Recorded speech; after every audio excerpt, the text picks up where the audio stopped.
Pakan ni kot. Ada kot. Mana? Kau ni kot.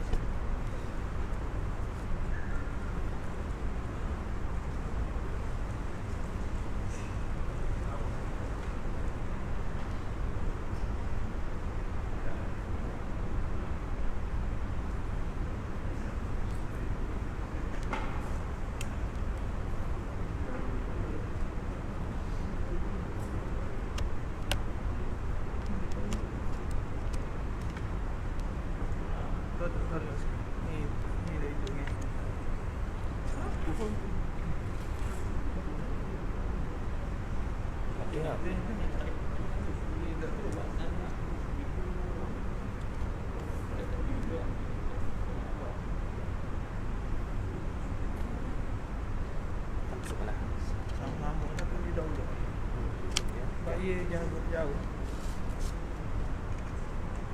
Ada USB. USB tu. Oh.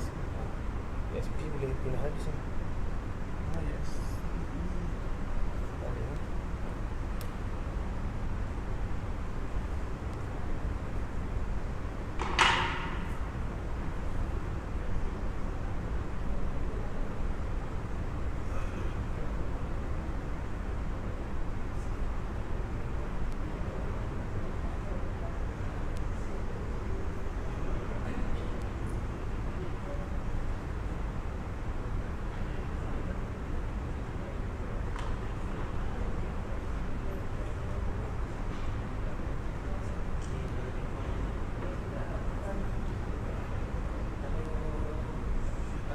Memang tak boleh? USB ke ataupun share email ke, Mana wii kat tu? Telegram ke mana? Telegram ke. Yang tak boleh Ana ambil dulu, Ana setting dulu, saya tak check sama time mana. Dan apa itu start.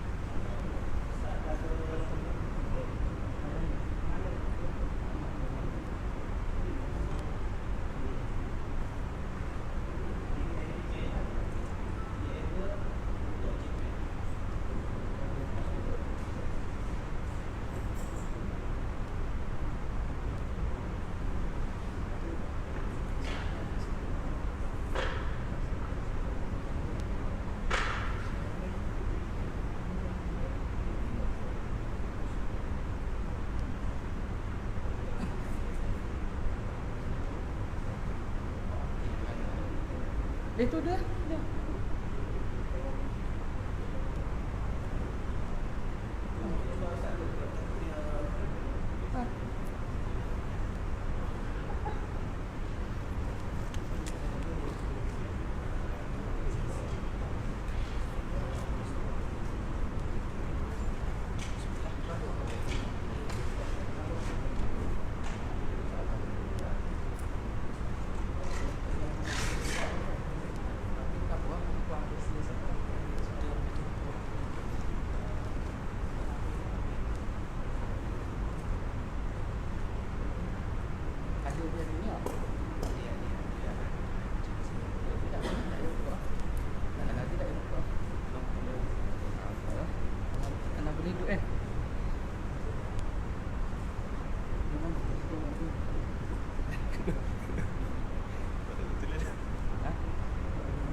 boleh.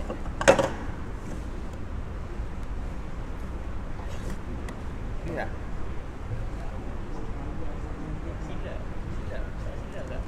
Ha? Ni benda tu. Silau apa? Perlu ke pasal? Ya Allah. Saya. Silau kat sini.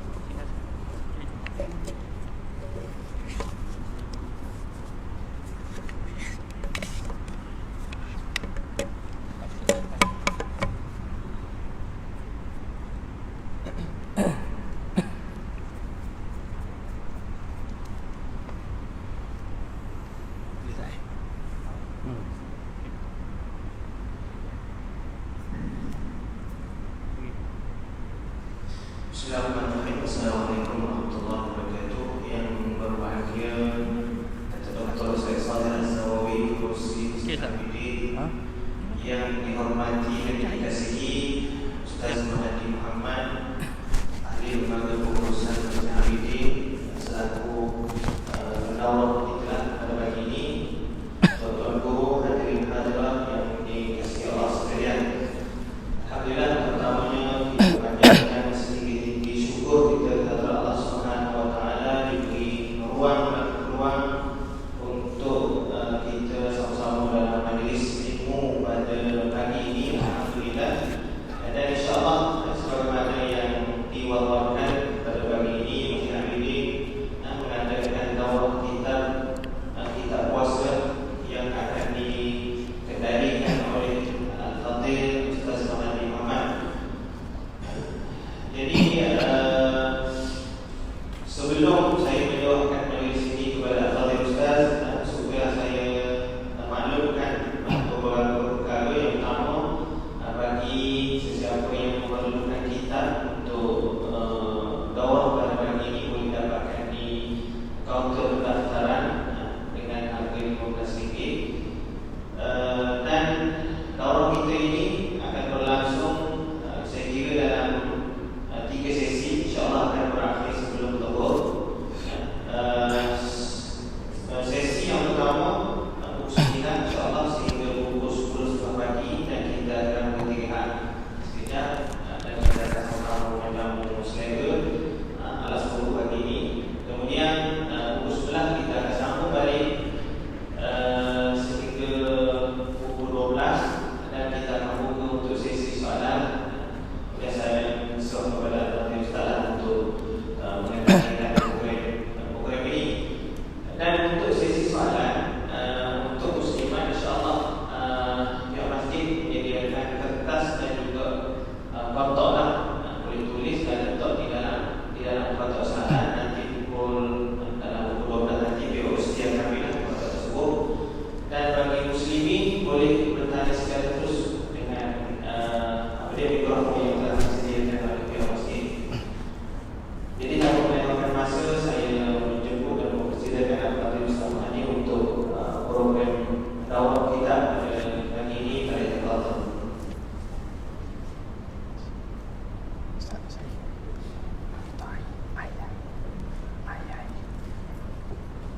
Bismillahirrahmanirrahim.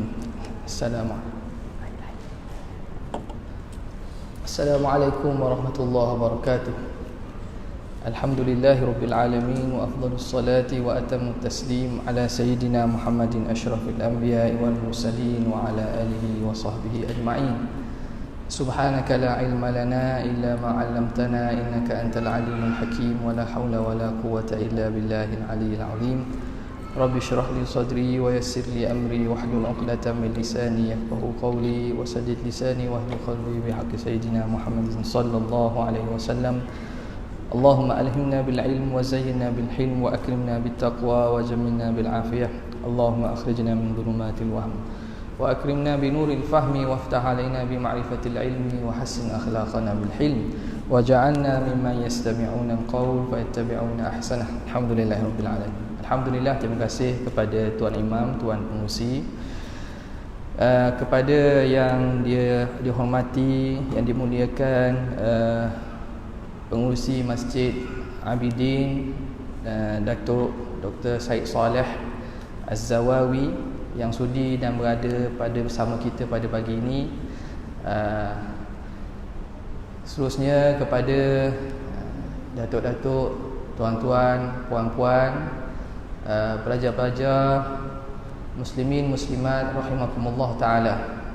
Alhamdulillah, kita pada kesempitan masa kita sebelum masuk Ramadan ini, Allah memberi kepada kita satu ruang untuk bersama membincangkan beberapa hal yang berkaitan dengan puasa, ibadat yang kita akan tempuhi tidak lama lagi, yang mana menjadi tetamu yang sangat ditunggu-tunggu oleh seorang Islam, seorang yang mempunyai dalam hatinya kerinduan untuk beribadat dan menambahkan pahala. Pastinya bulan yang ditunggu-tunggu ialah bulan Ramadan. Bagaimanakah kita menyambut bulan Ramadan tersebut? Bagaimanakah kita nak menyambut tetamu yang kita sangat harapkan ini? Tentulah kita nak menyambut dengan penuh persediaan, dengan penuh kelengkapan. Sebagaimana kalau orang jauh, orang yang kita kasih, orang kita sayang, orang yang kita orang yang kita rapat, orang yang kita mengharap-harap datang, mari nak bertandan ke rumah kita, tentu kita akan siapkan awal. Apakah hidangan yang nak diangkat? Apakah santapan yang nak diberikan? Apakah setting rumah, bagaimanakah, perlu dibersihkan tidak di rumah tu? Apakah tempat yang sesuai untuk duduk? Maka begitulah umpamanya orang mukmin, orang muhsin, orang yang ada dalam hatinya rasa untuk mendekatkan diri kepada Allah Subhanahu Wa Taala, pastinya dia akan bersungguh-sungguh mencari asbab untuk dia menjadikan Ramadan ini sebagai satu bulan yang dapat dia penuhi segala keperluan dan juga segala tuntutan daripada Allah Subhanahu Wa Taala. Maka kita bersyukur kepada Allah Subhanahu Wa Taala dengan kemudahan yang diberikan daripada pihak masjid, daripada datuk, kelulusan dan juga kemudahan yang ada ini. Allah Ta'ala duduk pada tempat yang barakah masjid kita ini. Antara tujuan kita mengimarahkan dengan majlis-majlis ilmu supaya kita dapat hidupkan balik fungsi Masjid Abidin sebagai masjid negeri ini sebagai pusat penyebaran ilmu. Ya, sebagaimana zaman-zaman dahulu ulama-ulama kita awal kita menghidupkan masjid ini, dan makam tuanku pun ada di sini. Moga tempat ini tempat barakah yang masjid yang didirikan kerana asas takwa, insya-Allah. Marilah sama-sama kita mengimarahkan masjid ini dengan majlis ilmu dan juga ibadat-ibadat lain. Sebelum itu saya tak mahu cakap panjang lah. Itu mukadimah sikit daripada pihak pengurusan masjid. Jadi kita yang kita akan diskusikan, kita akan bincang ni yang ada sebagaimana pada tuan-tuan, puan-puan, asatizah sekalian ni, iaitu kitab himpunan daripada masalah-masalah fiqh yang asalnya ialah diambil asasnya daripada kitab Sittin Masalah Hasyiah Abdul Karim Al-Matari, bagi syarah Sittin Masalah bagi Syekh Ahmad. Sittin Masalah itu Syekh Ahmad Zahid, syarahnya itu oleh Syekh Ahmad Ramli, dihasyiahkan oleh Syekh Abdul Karim Matari. Jadi kitab itu sejarahnya, kami guru tafakuh ini yang ada buat pengajian ni dah habis alhamdulillah pada tahun lepas, pada PKP tahun lepas tu. Maka ada inisiatif lah daripada pihak sahabat-sahabat ini yang mana nak mengumpulkan nak meringkaskan supaya ilmu yang ditulis dalam kitab tersebut dapat disampaikan kepada masyarakat, tapi dengan cara yang lebih mudah.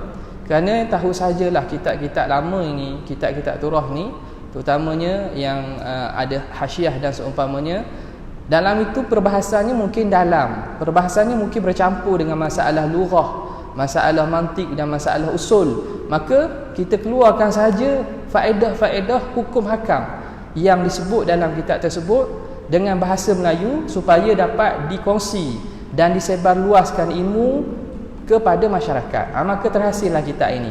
Dan bukan itu saja, kalau lihat dalam kitab ini juga ada tajuk-tajuk berkaitan dengan raya, kaitan dengan kafarah, fidyah dan seumpamanya lah.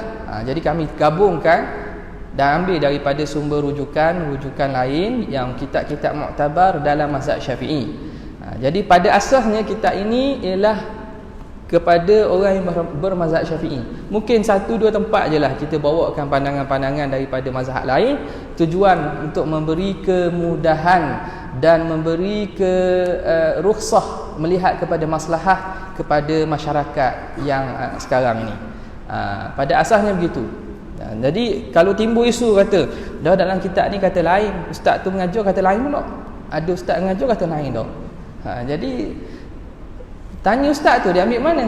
Sekarang ni rujukan daripada kitab kita ini saya tak belakang dah, saya tak buat lah terlampau akademik. Setiap daripada poin hukum tu kita letak rujukan bawah. Saya tak buat gitulah sebab mungkin dia akan mengganggu flow pembacaan. Kita tengah baca-baca ada gangguan tu, kita tak maulah, kerana ini khas tu untuk bacaan masyarakat awam, dan juga menjadi satu bahan untuk dikuliahkan oleh tulabul ilmi, para asatizah, untuk disebar luaskan di tempat masing-masing. Hari ini pun banyak daurah yang diadakan di pelbagai tempat ni, alhamdulillah. Itu semua mengembangkan ilmu supaya memberi kefahaman kepada masyarakat tentang beribadat, bagaimana cara ibadat yang betul. Okey. Jadi pada umumnya pandangan yang diletakkan di sini ialah daripada mazhab Syafi'i dan mengambil kepada qaul yang mu'tamad dalam mazhab Syafi'i. Okey, bismillahirrahmanirrahim. Sebelum kita mulakan, marilah sama-sama kita menyekahkan Fatihah, bukan kepada mengarang. Mengarang ada lagi. Bukan kepada mengarang, kepada ulama yang kita ambil ilmu daripadanya, iaitu Syekh Abdul Karim At-Tarinya, Syekh Ahmad Ramlinya, Syekh Ahmad Zahidnya, ulama-ulama lain yang telah meninggal yang kita rujuk, Ibnu Hajar Al-Haytami, Syekh Muhammad Ramli, Imam Nawawi Rafi'i dan para ulama illahi salihin. Syai'un lillah lahumul Fatihah. A'udzubillahi minasyaitonir rajim. Bismillahirrahmanirrahim. Alhamdulillahirabbil alamin. Arrahmanirrahim. Maliki yaumiddin. Iyyaka na'budu wa iyyaka nasta'in. Ihdinas siratal mustaqim. Siratal ladzina an'amta 'alaihim ghairil maghdubi 'alaihim waladdallin. Amin. Alhamdulillah. Jadi kita mulakan pada muka surat berapa tu? Surat 3 dah. Surat 3 kan. Saya ada naskah ni. Belakang kalau ada masalah apa-apa tolong maklumlah kepada pihak urus dia atau pihak masjid. Rasanya bahagian muslimat belakang boleh nampak Okey, kita masuk bismillahirrahmanirrahim. Puasa Ramadan.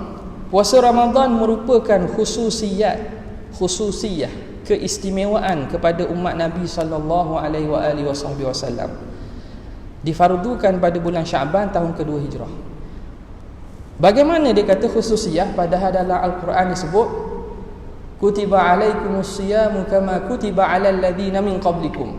Difardukan kepada kamu puasa sebagaimana difardukan kepada umat sebelum kamu. Jadi ulama kata bentuk puasa pada bulan Ramadan itu, bentuk puasa Ramadan itu yang khususiyah. Adapun puasa itu sendiri, menahan diri daripada makan, minum, tak, puasa itu sendiri itu dah ada pada umat-umat terdahulu. Yang tu Tuhan kata kami fardukan kepada kamu puasa sebagaimana sebelum kamu, iaitu konsep puasa itu sendiri. Adapun puasa Ramadan, iaitu puasa sebulan khusus pada bulan Ramadan ini, jadi khususiah kepada umat Nabi sallallahu alaihi wasallam. Difardukan pada bulan Syaban tahun kedua Hijrah. Nabi sampai Madinah bila? Rabiul Awal. Jadi tu tahun kira pertama lah. Jadi Rabiul Awal, Rabiul Akhir, Jamadi Awal, Jamadi Akhir, Rejab, Syaban, Ramadan. Lepas tu Syawal, Zulkaidah, Zulhijjah, Muharram. Masuk Muharram tahun tu, tu tahun kedua tu. Nampak? Jadi nak kata 2 Hijrah lah kita panggil, sebab tahun pertama tu Nabi sampai bukan awal Muharram. Nabi sampai di Madinah di Rabiul Awal. Pengertian disebut puasa Ramadan kerana mengambil daripada perkataan Arab, iaitu saumu Ramadan. 2 kalimah idhafat. Saumu Ramadana.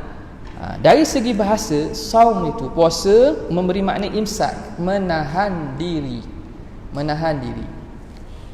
Dari segi istilah ialah menahan diri daripada perkara-perkara yang membatalkan puasa mengikut cara tertentu. Imsakun anil mufattirati ala wajhin makhsusin, menahan diri daripada perkara yang membatalkan. Mufattirat, benda-benda, perkara-perkara yang boleh membatalkan, umum, makan ke, jima ke, apa lagi, memasukkan sesuatu dalam rongga ke, atas jalan atau cara tertentu. Ia ada syaratnya, iaitu tempoh masa. Tempoh masa dan syarat-syarat yang berkaitan. Okey, kalau ada soalan tengah ni kan, tengah-tengah kita buat daurah ni, kalau ada apa-apa perlu ulang atau tak faham nak tanya, boleh interaksi terus sesi akhir tu sesi akhir. Sesi kalau tengah-tengah ni ada nak tanya, daripada tuan-tuan puan-puan yang datang, daripada nak tanya terus boleh tanya. Takut terlupa kan, takut kita tak ingat, boleh tanya terus. Ramadan, okey, selesai puasa. Ramadan pula diambil daripada perkataan ar-ramadu. Ar-ramadu yang bermaksud bersangatan panah, syiddatul har, sangat panah. Kenapa? Apa kaitannya? Ini kerana apabila orang Arab ni, bila dia letak bulan pada masa sebelum, nah ni lama dah lah, pada awal-awalnya mereka nak letak bulan pertama, bulan kedua, bulan ketiga ni, macam mana mereka nak letak?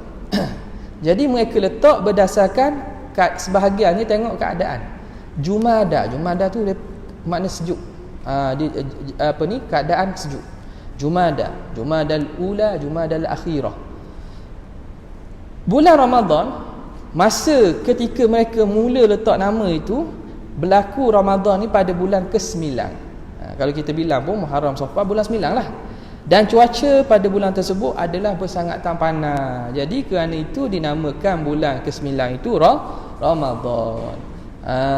Jadi kalau katakanlah sebab mungkin climate change, perubahan cuaca ni mungkin boleh berlaku, orang mana tahun ni Ramadan nak panas, dia bukan masalah nama tu kerana sebab yang mesti panas, tapi pada asal penamaan itu diletak oleh orang Arab kerana pada ketika itu cuacanya sangat panas.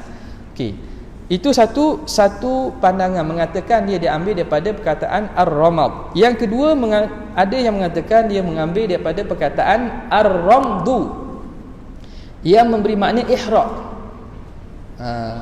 Ihraq iaitu panas membakar. Dinamakan sedemikian, ihraq ni makna membakar lah, kepanasan yang membakar. Dinamakan sedemikian kerana pada bulan ini dibakar dosa-dosa. Jadi ini antara kenapa dipanggil tanasub, munasabah penamaan Ramadan tu dengan bulan tersebut dengan Ramadan. Okay, syarat wajib puasa, ni baru masuk dia. Dia kata syarat wajib puasa ada 4 perkara. Juga kalau kita tengok sebahagian guna syarat sini, ada sebahagian daripada syarat dalam kitab lain kata lebih, dalam kitab ni kata 4. Ni kerana apa?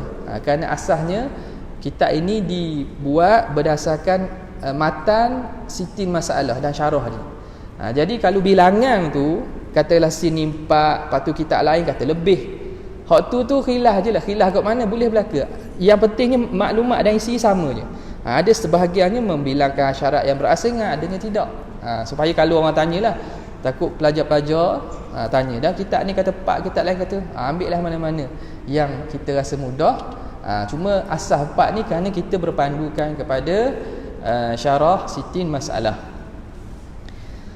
Syarat wajib puasa pertama dia ada 4. Pertama, Islam. Dia kata tidak wajib puasa bagi orang kafir yang asal, kafir yang asal, kafir asli, orang yang memang asal bukan Islam, dan tidak perlu qada tahun-tahun sebelumnya setelah dia masuk Islam. Kalau orang bukan Islam, perlu Islam, dia kena qada ke? Tak perlu qada. Al-Islamu yajubbu ma qablahu. Islam ni dia membatalkan dosa-dosa, kesilapan sebelum. Jadi untung Allah Ta'ala suruh supaya targhib, nak menggalakkan orang masuk Islam ni, jahat, perkara jahat sebelum tu yang berkaitan dengan Allah Ta'ala lah, maka diampunkan. Tak perlu qada puasa, tak perlu qada semayang.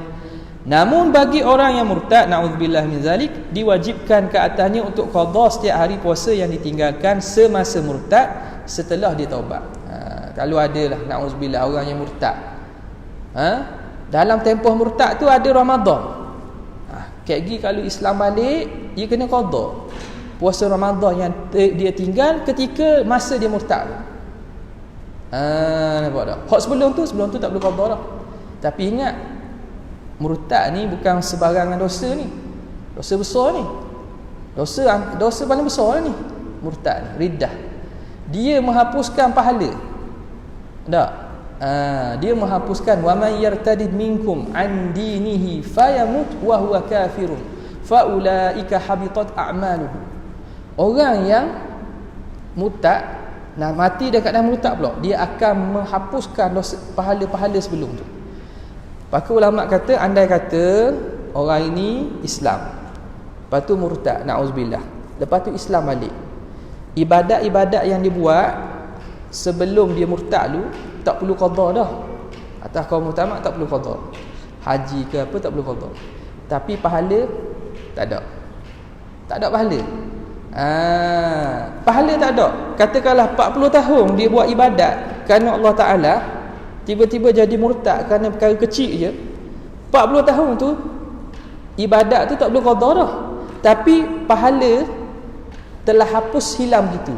Kalau kita ibarat makna account bank duit account bank habis. Account ada lagi tapi kosong, tak ada pahala, na'udzubillah minzalik. Jadi kosong, tak ada apa-apa pahala. Okey. Ketika murtad tu, masa dia murtad tu ada puasa, dia kena qada balik. Okey. Yang kedua, berakal, tidak diwajibkan berpuasa ke atas orang gila. Jika gila itu terjadi bukan disebabkan perkara haram, bukan dengan kerelaan atau dengan perbuatan dia jadi gila. Contoh memang penyakit ke dan seumpamanya kan. Itu maka tak perlu qada lah dan tak wajib. Adapun jika sebaliknya, seperti seorang itu hilang akal kerana meminum arak. Dia minum arak, suka nak minum arak, minum jadi gila tu. Jadi gila. Bukan jadi pensang tak sedar diri. Gila ni maknanya jadi hilang akal. Putus ayat tu sebab minum arak ni. Maka wajib qada puasanya setelah dia kembali sedar. Katalah lepas tu dia baik semula, dia jadi sedar balik, waktu dia gila tu dia kena qada balik puasa. Semayang memanglah, qada balik puasa. Sebab apa? Sebabnya kerana dia gila dengan sebab perbuatan dia yang sengaja. Baligh, tidak diwajibkan berpuasa ke atas orang yang belum baligh, namun diwajibkan ke atas walinya, penjaga dia, untuk menyuruh anaknya berpuasa apabila berumur 7 tahun dan memukulnya dengan niat mendidik jika enggan berpuasa apabila umur 10 tahun. Samanya ulama kiaskan, hadis datang berkaitan solat, ulama kiaskan ibadat-ibadat lain juga hukumnya sama. Cumanya puasa ni ada syarat lebih sikit. Syarat untuk boleh ataupun puasa itu mesti mampu. Yutiqus siyam. Budak tadi, anak kita tu mampu berpuasa. Janganlah dia mentang-mentang 7 tahun tapi badan ni tak gerak, badan ni tak mampu untuk puasa. Itu tak wajib. Kita suruh saja, dia tak puasa tak apa. Ataupun kanak-kanak ni pada mula-mula memanglah dia tak boleh sehari. Kita didiklah dia separuh hari, sepagi, lepas tu naik sikit sampai ke petang, lepas tu naik sikit. Dia akan lama-lama jadi biasa dah mampu puasa. Bukan maknanya adik kena puasa, tak puasa pukul tu. Tak, bukan. Dia kena tengok kemampuan diri dia tu. Okey. Yang keempat, berkemampuan. Ni kerana ada syarat berkemampuan ni, tidak wajib berpuasa bagi orang yang tidak mampu. Sama ada tidak mampu pada zahir sekira-kiranya menghadapi kesukaran atau sakit berat yang mengharuskan tayamum. Ni kena istilah ni kena tengok ni. Okay. Pertamanya dia tak mampu pada zahir, makna dia sendiri memang tak boleh puasa. Sebab apa? Biasa sebab sakit berat. Okay.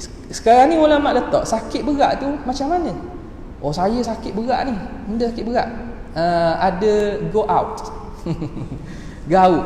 Tak boleh jalan jalan. Gaut lah kena puasa banyak tak. Jadi saya sakit berat ni. Mana sakit berat ni? Apa ni? Sakit cekang kaki. Cekang kaki. Sakit sangat ni contohnya. Jadi ulama letak apakah dhabit mengharuskan tayamum, iaitu sakit berat yang mengharuskan tayamum. Bukan makna sakit berat tu kena tayamum. Ini istilah. Dia panggil al-a'dzar allati tubihu tayammuma. Uzur-uzur yang membenarkan tayamum. Apa dia? Ni saya buat nota kaki ni. Perkara yang mengharuskan tayamum ialah sesuatu yang menyebabkan hilang nyawa atau anggota, atau sesuatu yang boleh menghilangkan manfaat anggota badan. Ada lagi tak ada? Yang ketiga, sesuatu yang melambatkan kesembuhan penyakit atau bertambah sakit jika tidak bertayamum. Sekarang ni kena faham. Dia saya ni kena tayamum hari ni sebab doktor kata saya tak boleh guna air. Jadi saya tak payah puasa ke? Cukup faham gitu kot. Doktor kata dia kena, badan dia, kulit dia alergi air.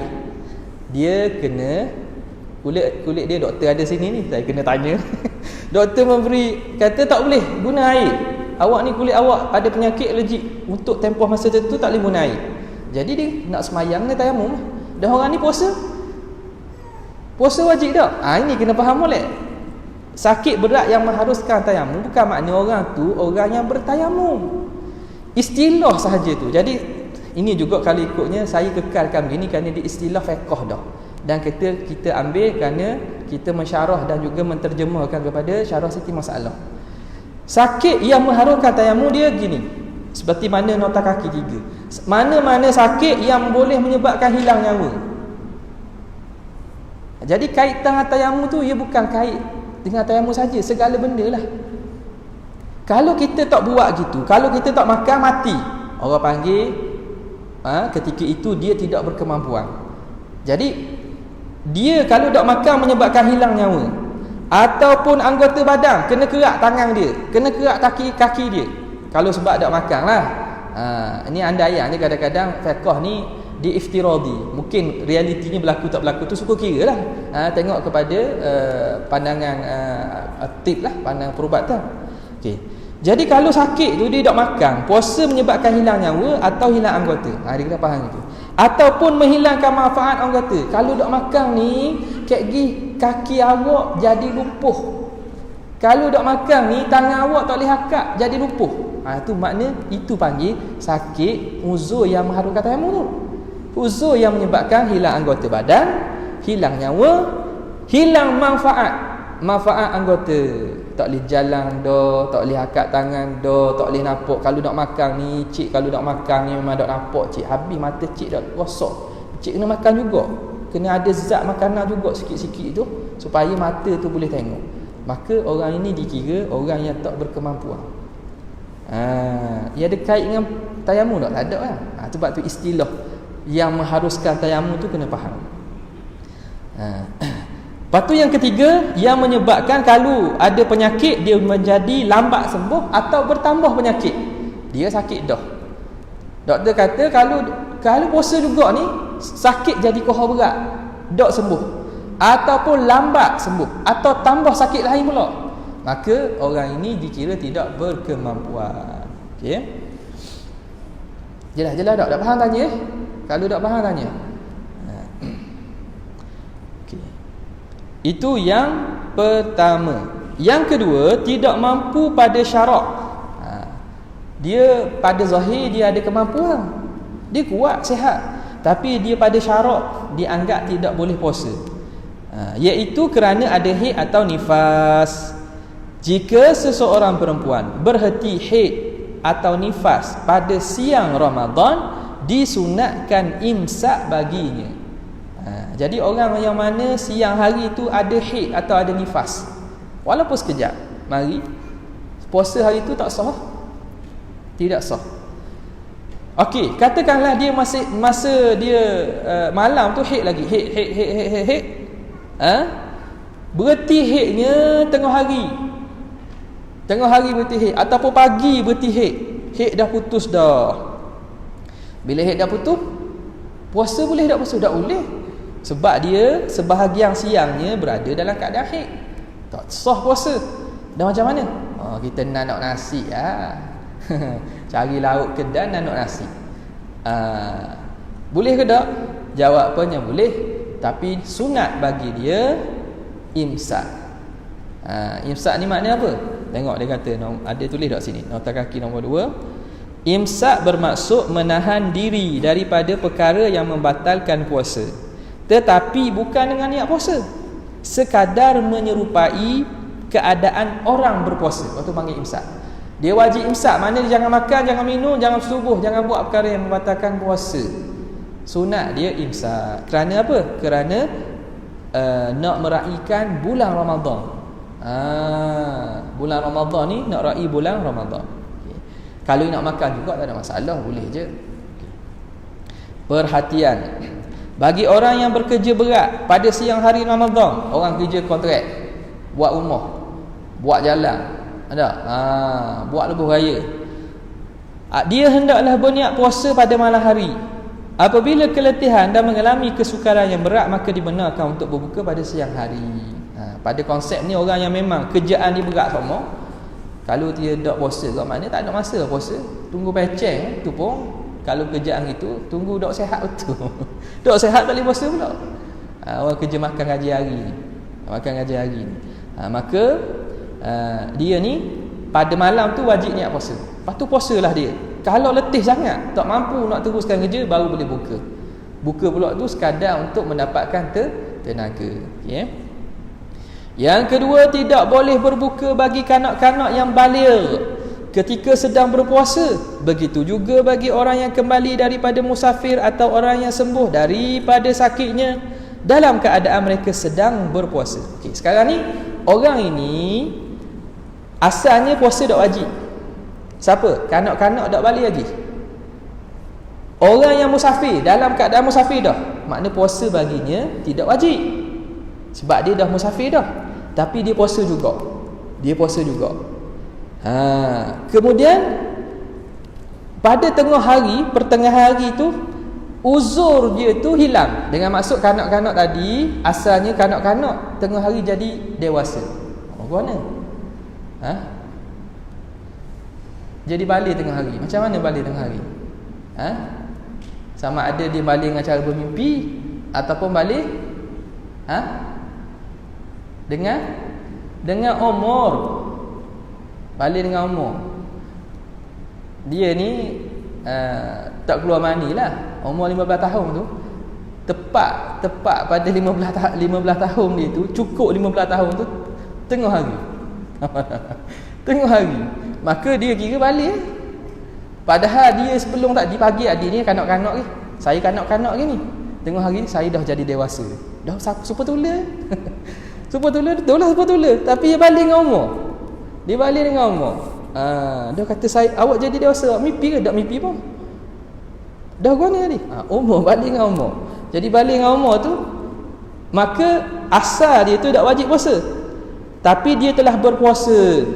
Bila hilang uzur tersebut, atau musafir asal-asal musafir, dia start puasa juga musafir. Tiba-tiba sampai kampung dia, sampai kat rumah, maka hilang sebab untuk dia ambil rukhsah, hilang sebab musafir tu. Maka orang ini wajib dia wajib dia teruskan puasa. Tak boleh berbuka, tidak boleh berbuka, dia kena teruskan juga.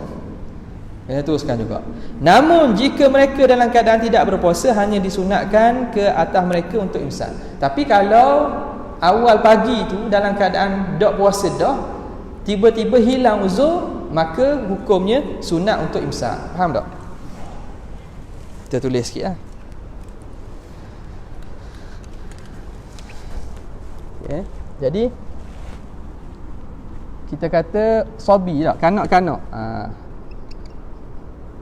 atau orang musafir pagi, ketika ni puasa tak wajib, tak? Tengah hari ni, tengah hari Zuhur lah, kita kata Zuhur. Tiba-tiba dia hilang uzur tu. Zuhur tu dah jadi orang dewasa.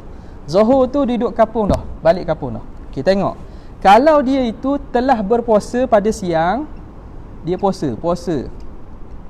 Sini ni dia hilang uzur, dia wajib kena teruskan puasa, kena teruskan lagi puasa.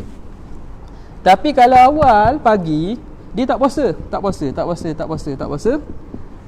Lepas pada ni hukumnya sunat sahaja dia imsak. Sebab puasa tak jadi dah. Dia tidak, kewajipan tu pada hari tu tidak wajib pada dia. Apa tak? Jadi dia sunat imsak. Kejap je. Banyak sangat lagi. Payah. Okey. Boleh. Mudah je ni. Ni pun jarang berlaku. Masalah fiqh je ni. Okey. Namun jika mereka dalam keadaan tidak berpuasa, hanya disunatkan ke atas mereka untuk imsak. Okay. Golongan yang dibenarkan untuk tidak puasa, siapa yang boleh tak puasa ni? Golongan yang dibenarkan untuk tidak berpuasa ada dua. Pertama, ni juga kalau tengok kitab dia tak dua, dia tak lebih. Dia tak lebih lagi. Orang hamil, orang menyusu, sini letak dua saja. Itu sebab kita berpandukan kepada kitab Siti Masalah. Kitab Siti Masalah. Jadi dia letak dua situ. Dia masukkan masalah hamil dengan tu dalam masalah orang sakit. Dia kata sini orang yang sakit yang kuat sangkaannya bahawa dia jika dia berpuasa akan ditimpa mudarat besar yang mengharuskan tayamum. Nampak? Ini kita datang sekali lagi tentang istilah ni. Iaitu apa? Kalau puasa juga menyebabkan hilang nyawa, atau hilang anggota, atau hilang manfaat anggota, atau bertambah sakit, atau lambat sembuh, maka orang ini dibenarkan untuk tidak berpuasa jika sakitnya itu jenis berterusan. Kita tengok pula, kalau sakitnya jenis berterusan, maknanya memang semua ada sakit ni, maka harus baginya untuk tidak berniat puasa pada malam hari. Maknanya daripada malam hari tak perlu niat lah. Tak perlu niat. Macam orang dalam keadaan sakit kronik tak, sakit kronik di ICU dan seumpamanya, memang tak perlu niat. Okay.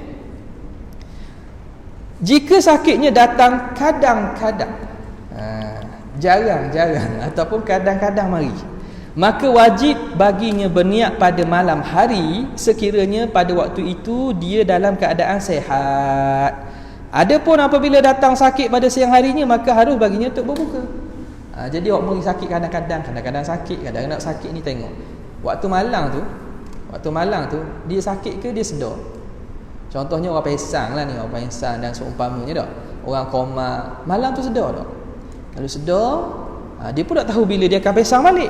Tak, bila dia akan pesang balik, maka boleh dia niat pada malam hari. Ini sebenarnya kalau kita faham betul ni, dia sebenarnya memudahkan kepada patient, kepada pesakit ni. Setengah pesakit ni dia perlu ambil ubat yang menyebabkan dia akan jadi tak sedar, pesang.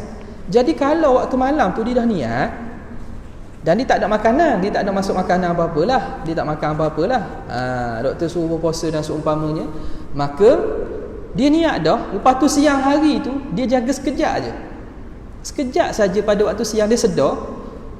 Waktu lain dia koma, sedar balik lepas maghrib waktu isyak. Orang itu puasa dia sah dah. Puasa dia dah dikira sah. Sebab dia ada niat pada waktu malam dan dia tidak buat apa-apa yang membatalkan puasa pada siang hari. Dan dia sedar sebahagian daripada siang. Maka puasa dia telah dikira sah. Keluar hospital, dah mana? Ayah kena kata puasa tak? Ayah tak, ayah puasa. Ayah puasa tak kata sebab puasa dah. Nampak tak? Jadi sebenarnya tak memberat kalau kita faham betul-betul fiqh ni, tidak ada memberat. Okey. Jadi kalau datang kadang-kadang maka wajib. Adapun apabila datang sakit siang hari, maka harus baginya untuk berbuka. Okay. Kedua, orang bermusafir.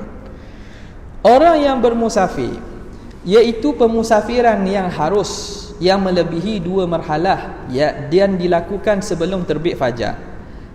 Itu dia punya kita panggil ayat dia. Ayat ataupun point dia. Pertama, musafir yang harus, jangan musafir haram, nak pergi genting, nak gamble. Tak boleh lah. Keduanya 2 marhalah. 2 marhalah iaitu jarak yang boleh jamak qasar. 80 km ke atas. 80 km ke atas. Dan dilakukan sebelum terbit fajar. Musafir itu mesti telah bermusafir sebelum daripada subuh. Sebelum masuk waktu subuh telah dia musafir. Makna dia musafir malam ke hari sebelum ke tak kira lah. Maka dia dikira dalam keadaan musafir. Okey, keluar masalah sini. Kalau kita Arab dia panggil tafri'. Jika tafri', fa tafri' lah. Kalau kita lama maka. Jadi fahamlah maka ni tafri', fa tafri'.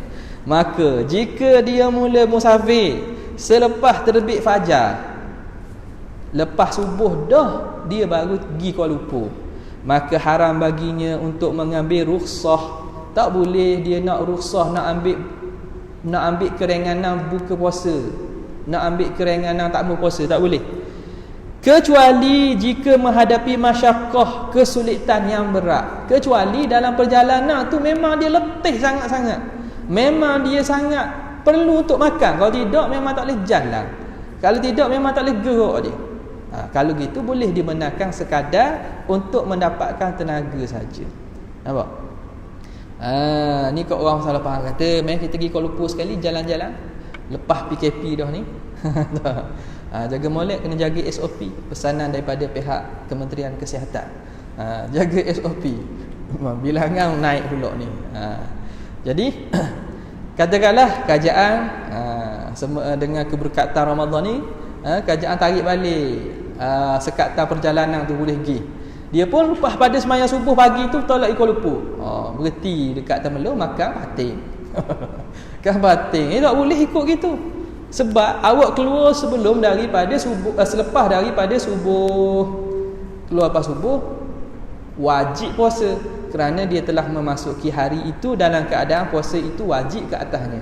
Maka tak boleh dia nak membatalkan kecuali ada sebab dan masyaqqah. Kedua-dua golongan ini boleh untuk tidak berpuasa dengan syarat. Okey, kalau dia tak mau puasa mana? Orang musafir dah sebelum subuh, boleh dengan syarat berniat untuk mengambil rukhsah. Jadi dia buka tu kerana nak ambil rukhsah. Apabila hilang keuzuran seperti sembuh dari sakit atau selesai musafir, maka tidak diwajibkan imsak, menahan diri seperti orang berpuasa jika dia telah berbuka sebelum itu. Hanya sunat hukumnya. Macam tak dia? Ni hukumnya. Tak, samalah. Jadi katakanlah dia memang ambil rukhsah, dia tak puasa sebab dia musafir, dia sampai rumah tu tengah hari. Jadi hukumnya macam mana? Kena imsak ke? Hukumnya sunat dia imsak. Sunat dia imsak. Dia nak makan pun tak apa, tapi janganlah makan kat tempat orang ramai. Kena jaga kehormatan bulan puasa tu. Ya saya. Orang menyusu dengan hamil.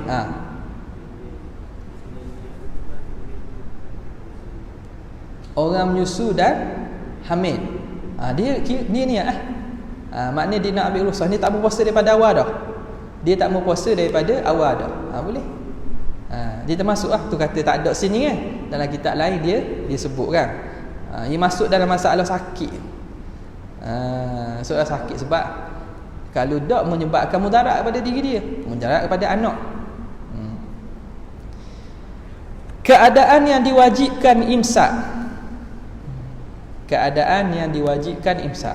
Okey, ni juga dia himpunkan sekali ni. Kat mana bila masa imsak ni wajib? Ada orang dia makan dengan sengaja siang hari.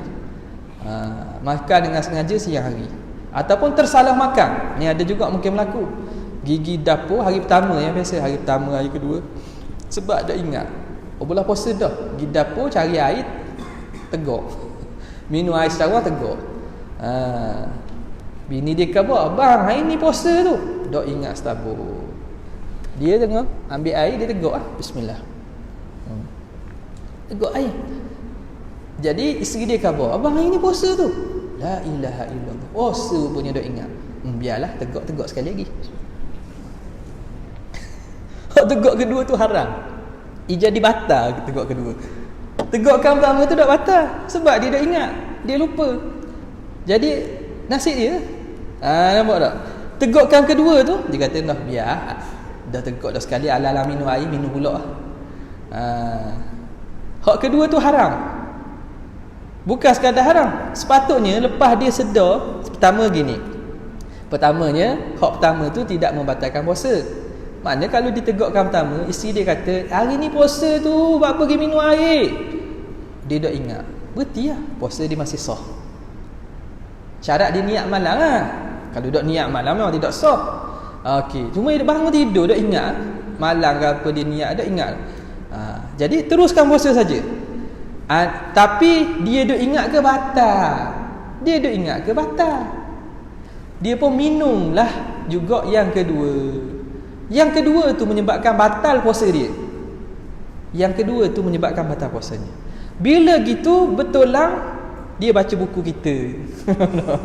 Dia baca rupanya dah batal rupanya. Dah nak buat guana ni. Dia wajib pertama tu tak batal. Yang kedua batal. Batal boleh ke suruh bini dia nanam nasi lah. Nanam nasi lah gula hari ni. Tak boleh. Wajib dia imsak. Faham tak? Batal puasa. Puasa batal tak? Wajib dia imsak. Kerana dia membatalkan puasa dengan sengaja. Membatalkan puasa dengan sengaja. Maka dah dia kata alang-alang batal, biar batal sungguh lah. Biar alang-alang batal, bukan nak batal je. Adidah naik nak belaka kok. Alang-alang batal, biar batal sungguh kata dia. Alang-alang sepinggang, biar banyak pinggang. Tak boleh. Hukumnya wajib dia imsak. Dia membatalkan puasa dengan sengaja. Okay. Yang kedua, jika sembuh daripada sakit, selesai pemusafiran dan balik bagi kanak-kanak dalam keadaan mereka sedang berpuasa. Sama juga macam ni.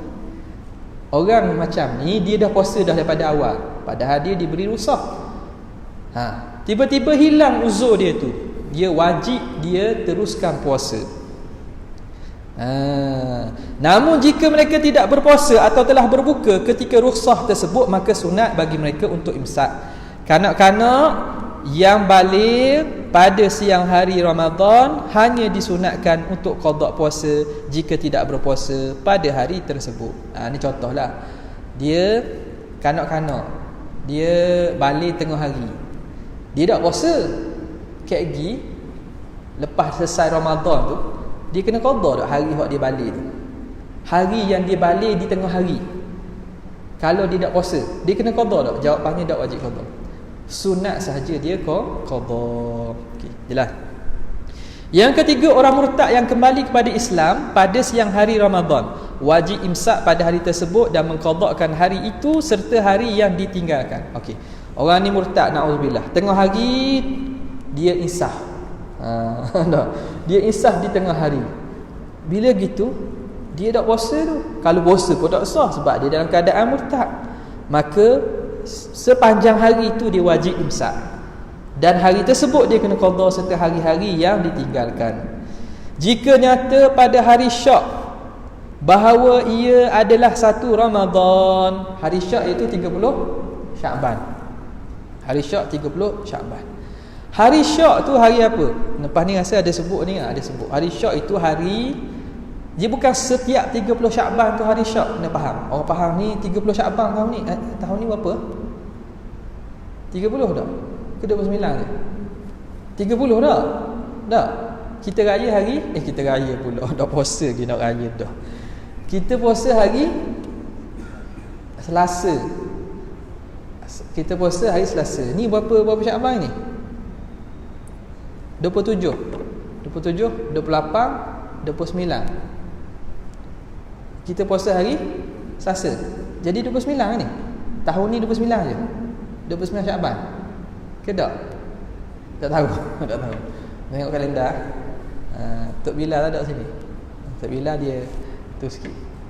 Tok Imam macam mana? Ustaz? Tak tahu. Katakanlah 30 hari.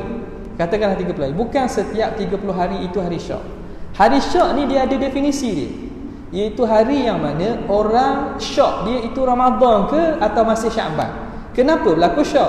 Kerana ada desah-desuh yang orang ada sebahagian mereka yang tengok kata nampak anak bulan. Tapi orang yang nampak anak bulan ni dia penyaksiannya tidak diterima. Kerana sebab dia fasik ke, dia orang budak-budak ke, perempuan ke dan seumpamanya. Menyebabkan hari tu orang kata macam ada patut orang tengok. Itu maksud Syak tu. Kalau hari itu memang tak berlaku dan tak mungkin boleh tengok pun. Tak, kerana sebab anak bulan tu muda sangat. Tak beranak lagi. Maka bila begitu memang hari itu hari 30 Syakban. Bukan hari Syak lah nama dia. Okey. Ini jika nyata pada hari Syak bahawa 1 Ramadan. Tengah 30 Syaban hari Syak tu, orang kata, Tok Qadi istihar balik dah bahawa memang hari ni hari 1 Ramadan, atau maklumat siapa lewat ke dia, memang hari ni 1 Ramadan, dah istihar semula dah 1 Ramadan. Maka ketika itu wajib dia imsak. Wajib dia imsak. Okay? Lepas tu dia kena qada lah lepas raya. Syarat sah puasa. Syarat sah puasa ada 5 perkara. Islam, yakni Islam pada ketika itu. Islam masa tu. Maka terkeluarlah puasa orang yang murtad walaupun wajib berpuasa ke atasnya kerana puasanya tidak sah. Orang murtad dia Islam tak ketika itu dia tak Islam. Puasa dia sah tak? Puasanya tidak sah. Ini syarat sah, tadi syarat wajib.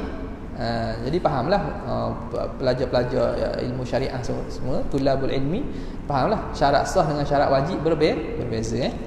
Okay. Jadi dia dari segi sah tidak sah. Wajib ke tak?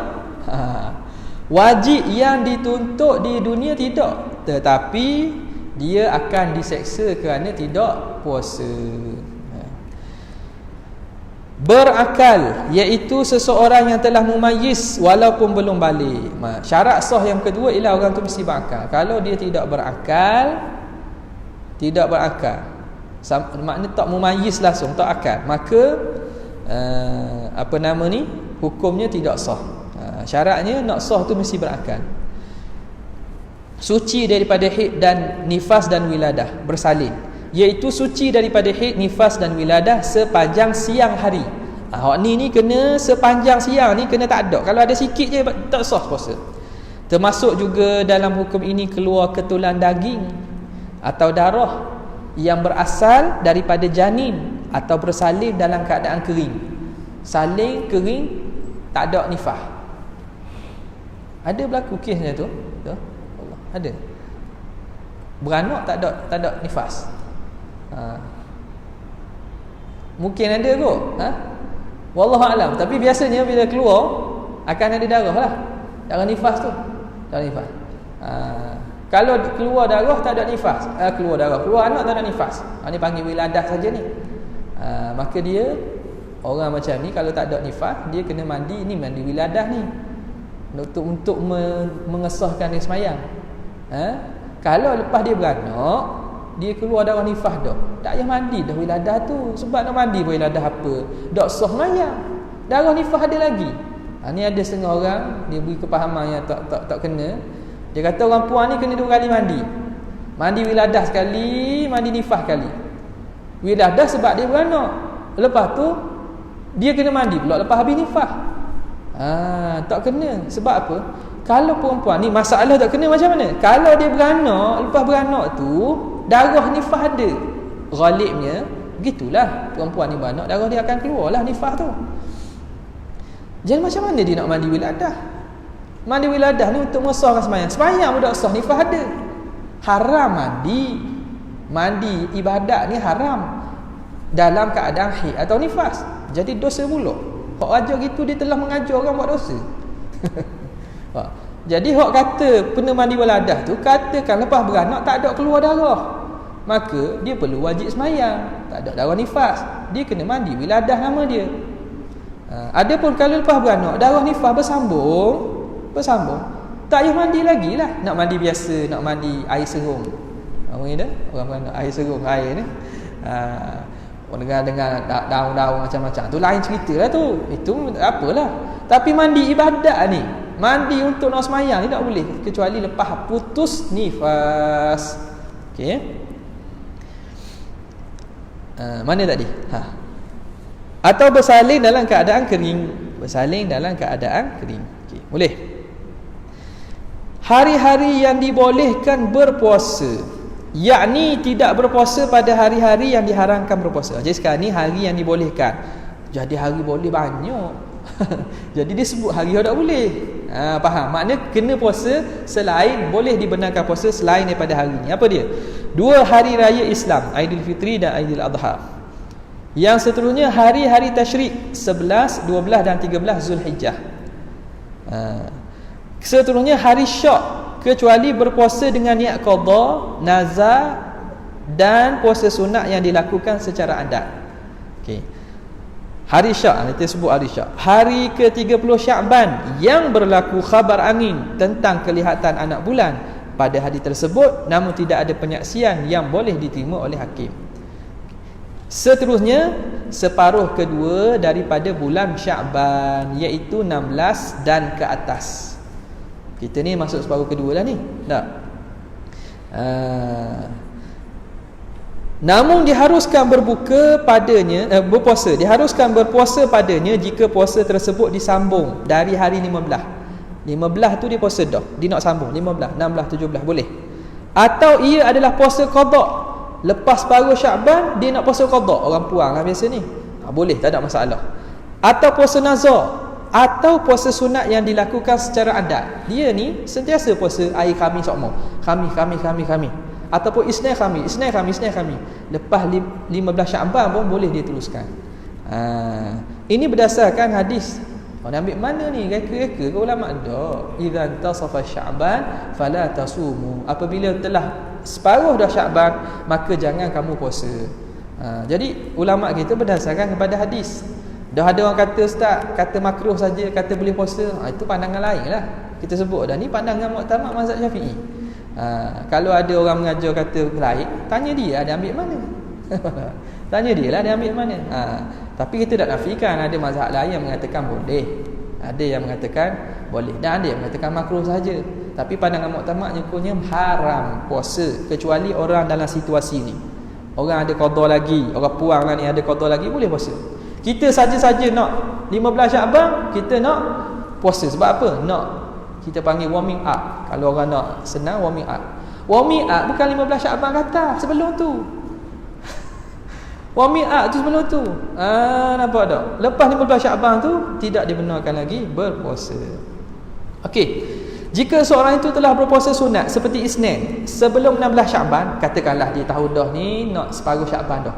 Dia dah start puasa sebelum tu, hari Isnin, walaupun sekali, maka boleh baginya meneruskan puasa sunat hari Isnin pada separuh kedua. Makna adat tu sabit dengan sekali. Boleh tak? Sebelum 15 tu dia puasa dah sekali. Walaupun dia ni duk aja puasa mu ni, hari Isnin duk aja puasa. Tak apalah, aku nak warming up dulu. Sebelum 15 tu dia puasa dah Isnin. Lepas 16 Syakban tu ada hari Isnin dia puasa tu, boleh teruskan. Maka boleh baginya meneruskan puasa sunat hari Isnin pada separuh kedua bulan Syakban. Adapun jika dia memutuskan puasa sunatnya setelah 16 Syakban, maka tidak dibenarkan baginya untuk kembali menyambung puasa sunat. Contoh, dia puasa 15. Tak apa lagi. 16 masuk dah. Tapi dia sambung 15, 16 dan 17 Syakban. Kemudian dia tidak berpuasa pada 18 Syakban. 18 Syakban dia berhenti. Justru tidak dibenarkan untuk berpuasa sunat pada hari-hari berikutnya. Okeylah. Okay. Yang kelima, tidak pengsan sepanjang hari. Tidak pengsan. Jangan pengsang. Pengsang ni mughma alaih, syaratnya syarat sah jangan pengsang sepanjang hari. Yakni tidak pengsang sebelum terbit fajar sehingga terbenam matahari. Itu makna sepanjang hari. Kiranya sebelum terbit fajar tu dia pengsang dah sampai ke tenggelam matahari, orang ni dipanggil pengsang sepanjang hari. Orang ni puasa tak sah. Puasa tidak sah, dia kena qada lah. Kalau dia orang yang mampu puasa, dia kena qada satu masa lepas ni. Bagi orang yang pengsan, wajib ke atasnya menggantikan puasa yang ditinggalkan sepanjang tempoh pengsan tersebut setelah dirinya kembali sedar. Jika orang yang pengsan itu sedar walaupun seketika pada siang hari puasa, maka sah puasanya sekira-kira dia telah berniat pada malam hari. Syarat dia niat dah malam. Lepas niat tu dia pengsan terus. Tapi tengah hari dia sedar sekejap, tak apa dah. Ataupun sebelum bunyi bedil, sini bunyi bedil lah dah, bunyi bedil. Bedil tu ada sejarah tu. Ada sejarah tu. Bunyi bedil di Terengganu tu. Jadi sebelum masuk maghrib tu dia sedar sekejap, maka hukumnya puasa tu sah. Dia telah berniat puasa pada malam hari sekiranya dia telah berniat puasa pada malam hari. Hukum orang yang mabuk sama sebagaimana orang yang pengsan, namun berdosa jika dia mabuk dengan sebab yang haram seperti minum arak. Hukum mabuk sama je lah. Tapi berdosa kalau dia buat dengan sebab benda yang haram. Okey. Sebab-sebab diwajibkan berpuasa. Kita nak berhenti pukul apa ni Ustaz Tuan Imam kita? 10 ke 10.30? Pukul 10 ke 10.30? Pukul 10 lah ataupun tengoklah 10 lebih sikit kita berhenti. Tu kita sambung balik. Ada sedia makan? Ada. Ya. Koma dikira penyakit pengsan. Koma dikira pengsan. Orang koma termasuk dalam pengsan. Pengsan ni naun minal marad, penyakit. Ia bukan kira hilang akal. Tidak kira hilang akal. Dia kira penyakit. Sebab sekiranya kalau kejut dia, hilang penyakit tu, dia kejut, dia sedar. Dia sedar. Lain orang gila. Gila kata kejut dia, bangun. Dia kata, mu gila, aku bangun dah. Gila apa dah? Jadi beza tu kita pula boleh. Sebab diwajibkan berpuasa. Okey, sebab ni pun dia secara praktikalnya tak melibatkan kita lah, tapi sebagai ilmu. Okey, sebab diwajibkan puasa terbagi dua. Pertama, sebab umum, iaitu pengsabitan puasa yang dihukum kepada masyarakat secara umum. Yang kedua, secara khusus, iaitu pengsabitan puasa yang hanya khusus kepada orang tertentu, tidak kepada yang lain. Ini tugas jabat agama ni. Tugas penyimpang maha besar, penyimpang maha besar raja tak? Raja-raja Melayu tugas dia ni. Tak ijtihad. Sebab pensabitan secara umum ada 3. Pertama, melihat anak bulan oleh seorang yang adil. Saksi yang melihat anak bulan mestilah adil dalam penyaksian. Dipanggil adlus syahadah. Adlus syahadah. Dia ada 2, adlus syahadah, adlus riwayah. Dan pensabitan saksinya itu di sisi hakim. Ada nota kaki sikit kan. Ciri-ciri saksi yang adil ni syarat adlus syahadah. Islam balik berakal merdeka. Ghaliknya sesat. Tidak melakukan dosa besar. Bayar sikit ni. Walaupun satu. Ataupun setengah ulama yang ambil ringan sikit, dia kata sekiranya man tarajjaha hasanatuhu sayyiatihi, orang yang kebaikannya itu melebihi daripada keburukan. Maknanya pada ghaliknya orang baiklah, orang baik. Pada ghaliknya orang baik. Tidak berterusan, orang adil tidak berterusan melakukan dosa kecil, tidak menipu atau bercakap keji ketika marah, tidak menjaga marah diri dengan cara hidup beragama. Kita kata orang yang juruh banyak syarat ni setengah kita buat sikit ni sebab dalam hasyih-hasyih sebut begini. Pendek katanya, orang yang mana dia itu orang yang adil, siqah, yang mana qadi anggap dia tu orang boleh dipercayai. Dia semayang, dia pergi masjid. Bukan nak tanya dah awak ni ngupak dah nak tanya sesa dia ada dosa ke tak ada dosa, tak tanya gitu. Tengok balik zahir Okey. Jadi sabit dengan melihat anak bulan. Seorang seorang saja. Seorang pergi lapor Tok Qadi, saya nampak anak bulan.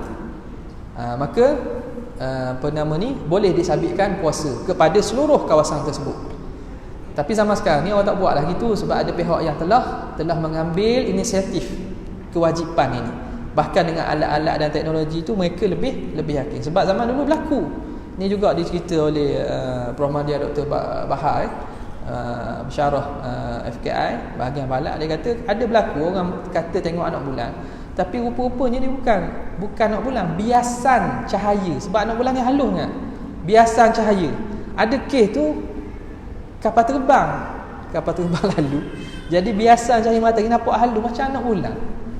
Dia kata nampak anak bulan. Dari segi imkan ru'yah, kebarangkalian kenampakan anak bulan tu tak berlaku. Tu kadang kena cross check dengan sains tu. Kok awak nampak ni ke kelabu mata dia kau nampak silap, padahal tak ada. Berlaku, benda boleh berlaku. Tapi asal melihat ni lah, melihat dengan mata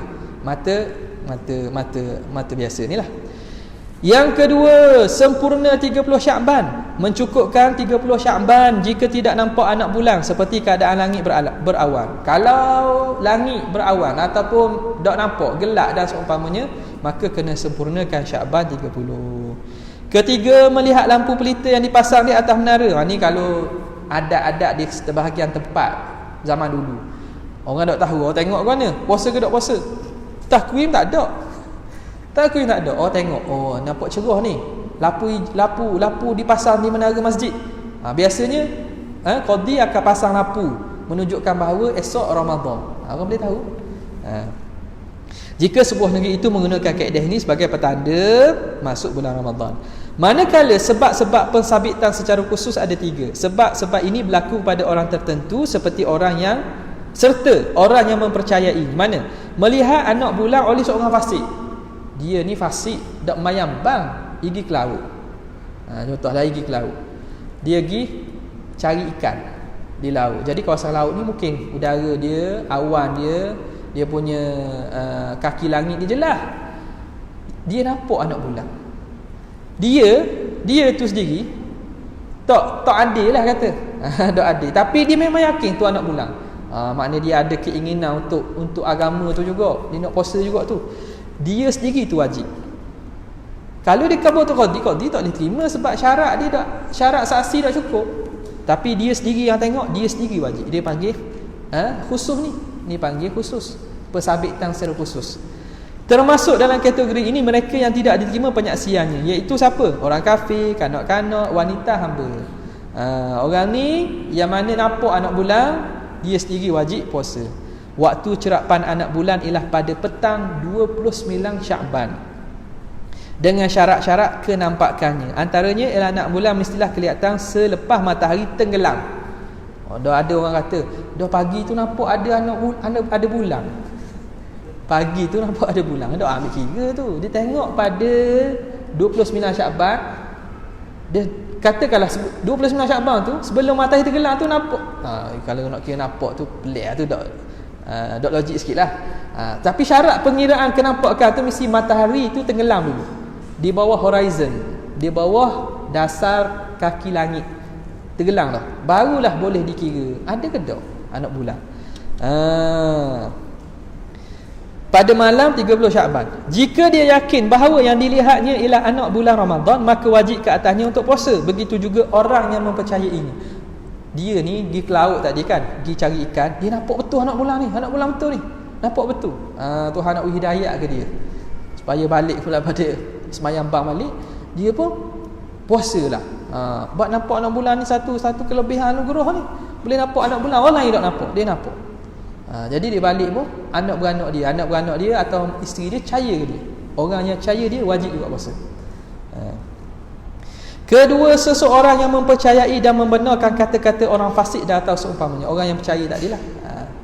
Yang ketiga, ijtihad masuknya Ramadan bagi orang yang tidak mengetahui waktu.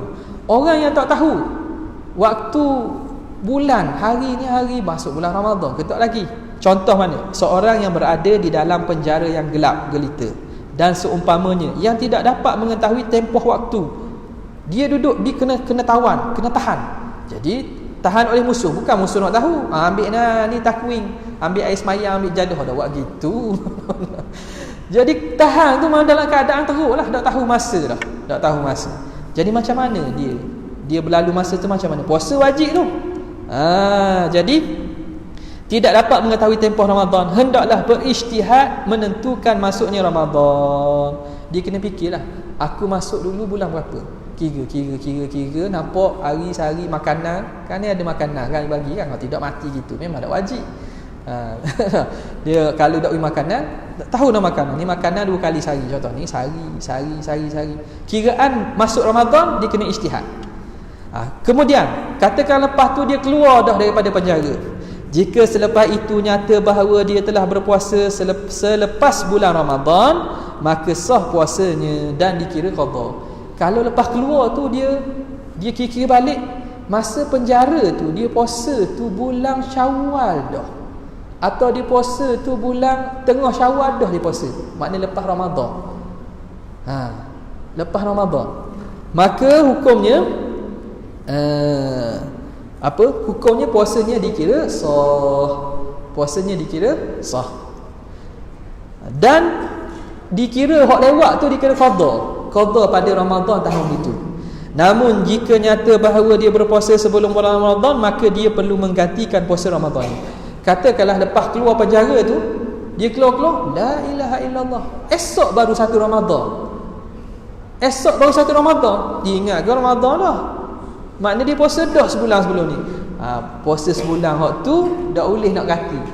Kita eret masuk tak boleh. Puasa tu tidak kira sah untuk Ramadan tahun tu. Tapi dia boleh untuk qada Ramadan sebelum ni. Kalau ada sebelum ni dia tinggal, hak tu boleh guna. Tapi untuk puasa yang belum masuk, puasa tu tak boleh ganti. Dia kena puasa lain lah.